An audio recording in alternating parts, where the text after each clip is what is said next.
you're in a library and they don't have a copy. What are we going to do? Okay, so... I don't know. I kept my copy at home and I thought, yeah, surely if I come to a library, they'll have this. Well, what was it? What is this? Kind of Edmund Spencer, the fairy queenie. Fiery queenie. Well, she looks kind of fiery on the cover, right? So we got got Elizabeth in her rainbow dress, right? So Edmund Spencer, the fairy queen. We need to practice our iambic pentameter because Tony Eastland says so. We do not complain. We in the Dragon Room do not complain, except for behind the scenes, do not complain about how nobody reads Chaucer anymore. Nobody reads Spencer anymore. And nobody reads Milton anymore, which is what, the dear Professor Professor Anthony Eastland, my good friend and fellow poet, was doing the other day in his Twitter. Back in the day, he said it better than this. They didn't even have English classes 100 years ago because it seemed silly to teach people something everybody knew. It's like, it's your mother tongue. Don't you just read poetry anyway? And now, of course, as Professor Eastland was saying, nobody reads any of this stuff. Chaucer, Spencer, and Milton. No. Professor Eastland is Italian of descent and therefore translates Dante into English. So, he's got some work to do. I was looking for it. Well, look, I don't even think if this library knows what Dante is or who he is. Oh, but you are. Your thing is, you're down under. You're clearly on the mountain of purgatory. That's where you are. Really? Yes, it's true. In the Commedia, in the Divina Commedia, when they crawl down through hell and go through the middle of the earth because it's round and come up the other side, they're on the mountain of purgatory. So that's where you are. They start in Italy, so they end up on the other side. Start in Italy and end up down here in the colony of all colonies.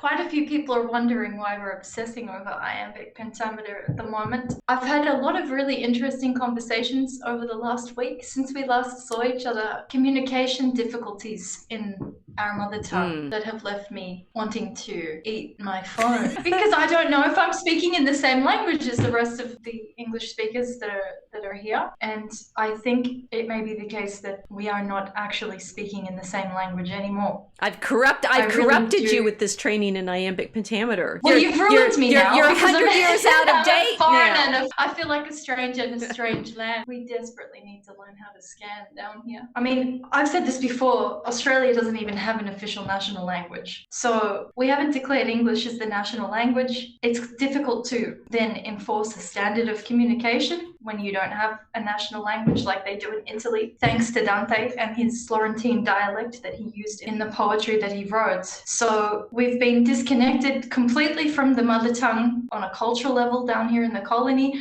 and also we've been completely disconnected from the poetry that's informed the mother tongue. So we need a kind of poetic intensive care in terms of the language that we're speaking down here, because I don't know how to use this language without it. It's interesting. It's disappearing into corporate speak. Oh, yes. I mean, the corporate speak, I've been trying to figure out this. It's like back when I was in college, it felt like people still talked about real stuff, and I will show my age and feel that. And Professor Eastland, he's somewhat older than I am. I think he's 10 or 15 years older than I am. Maybe not that much. Maybe 10. I'm not sure. Anyway, he writes a lot about what we've lost, what kind of education we've lost. And I can feel it. I can think, it's like, why aren't we talking about the kinds of things? Professor Eastland had absolutely beautiful book on the ironies of faith and the beauty of Christian poetry, and thinking about the kind of deep symbolic structures of understanding that you and I have been talking about, and that they're there in Christian literature, obviously in Dante, but also less in some of the English literature because they're not Catholic. It was interesting what he said in this tweet that I'm trying to remember. 100 years ago or so, about the time that the United States set up its public school system. Prior to that, schooling had been,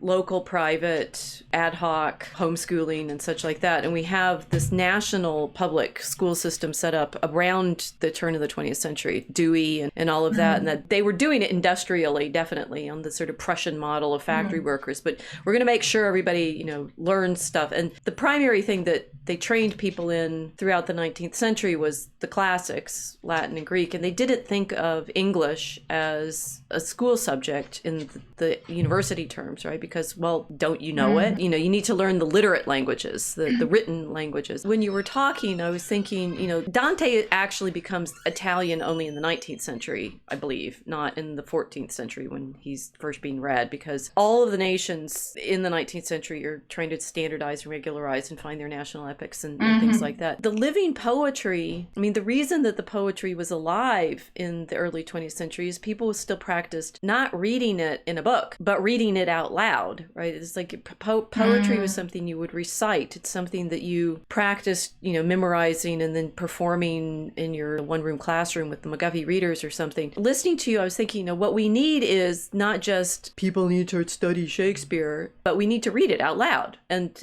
we need to sit down and actually have reading groups where we're practicing breathing this, not just sitting there. How far have I gotten the Fairy Queen? Well, I listened to the whole thing driving in the car for months. It's not easy to tell what's going on, but it's also, when you say you don't speak the same language as the people that you're talking to on the phone, it's you don't speak the same language. You don't breathe the same language. It's like you don't have the rhythms and the sounds and the structure of hearing with each other because we're all trained by a different audio environment. Yes, and I think to a degree, a lot of people in Australia have met with English language acquisition through the written format and email communication as opposed to conversational development. If it's not in email format and it's not in dot points, they find it very difficult to understand the nuances of basic English communication, which is infuriating to say the least. And in this case, like I had to call a few people's supervisors to get clarification. You were a Karen. You did it.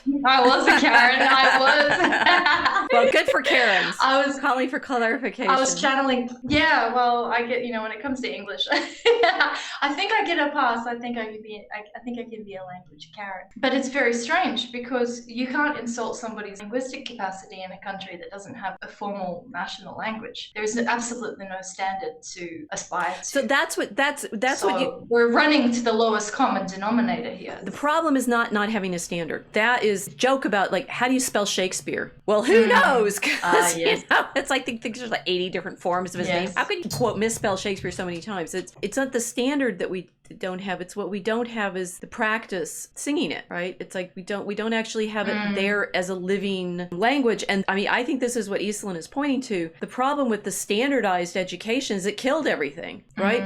We theoretically have had a standard language program for the last 100 years in the United States, and theoretically it was everyone learning English, and now nobody can. We're in a bad situation as you are, in the sense of nobody has joy in, except for maybe our favorite singers who play with sound and rhyme and rap and this kind of language as breathed and heartbeat lived, as opposed to language as something you can be drilled on in school. Spelling is important, don't get me wrong on that, but it's not the standardization problem that we're suffering from. In my country, it is the standardization that's the problem. And then everybody says, oh, you can't test, you need to have Ebonics and you need to have, no GRE verbals and stuff like that. And it's like, that's not the point. The point was everybody lost joy in the crafting of the language. Using it as an instrument as opposed to a mechanical approach to it. Yeah, that makes sense. The machine language seems to now be depriving people of a sense of the emotion of the speaker. So in this very frustrating phone call, I had somebody saying to me multiple times, oh, I know you're trying to argue with me. I said, no, there's no argument here. It's a clarification issue.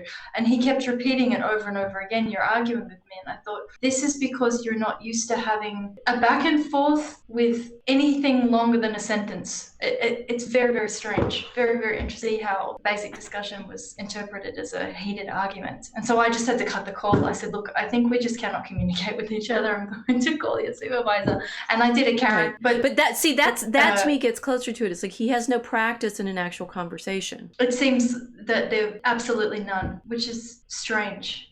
But it's not really surprising after hearing what you've been telling everybody regarding our linguistic training, the decline in this current generation and what they've been exposed to. No demands on being able to recite English poetry in public, so they haven't developed any rhetorical capacity at all. Well, and this is, it's what I've been saying all along about, we need to practice the debate. It's like a fencing bout or debate or something. Spencer is obviously writing a period when, actual duels happen. What is funny is there is practice in online digital conversations with certain kinds of banter and debate. It's happening digitally. It's happening, with machines intervening as opposed to being able to hear each other or engage with each other directly. But I just say it's not, the standardization here was just as deadly as the lack of standardization where you are. How do we fix this? I wonder.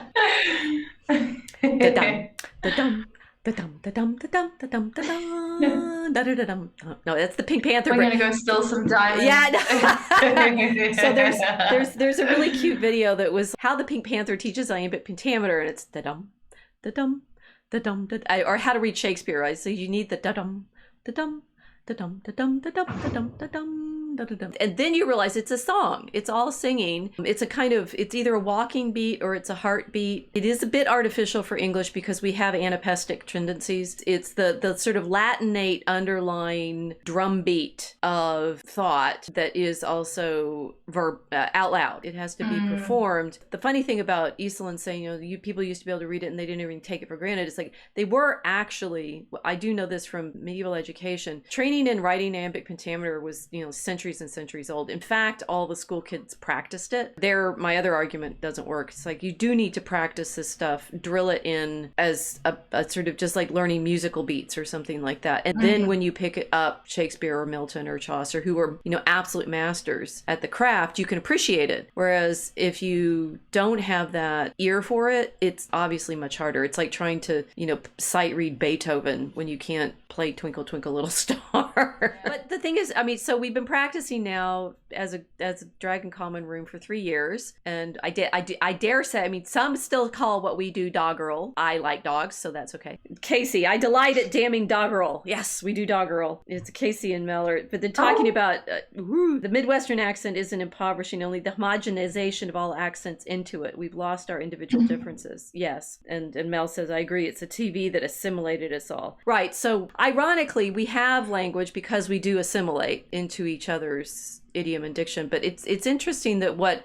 happened with the modern media was this flattening of complexity. I'm actually hoping in the long run that live streams, because you can just do it. It's like we don't have programming slots or something like that. The live stream can expand. You guys that think we go on forever, we could go longer. The infinite doggerel. Yes, the expanse. It's like, look what he wrote. It's a gazillion stanzas long. This expansion into the possibilities of fairy. It will be interesting if the digital and the live streaming can recover some of what we lost with the television and the narrow bandwidth and the compression of everything into 20-minute programs or something. It's kind of a return to Aristotelian education, isn't it? No one has to memorize long poems anymore, but we can live stream them without advertiser breaks. Without advertiser breaks. Yeah. We come to you guys, I come to you funded by my employer so that I can carry my education out into the internet. There's different modes of live streaming. And I've thought about this a little bit.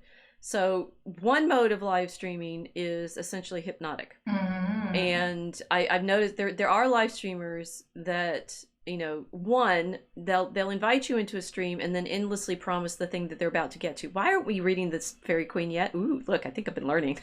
We're going to read the Fairy Queen 5 hours from now. Don't you want to know about this dragon? Well, we're going to talk about it. But first, she started the hustle.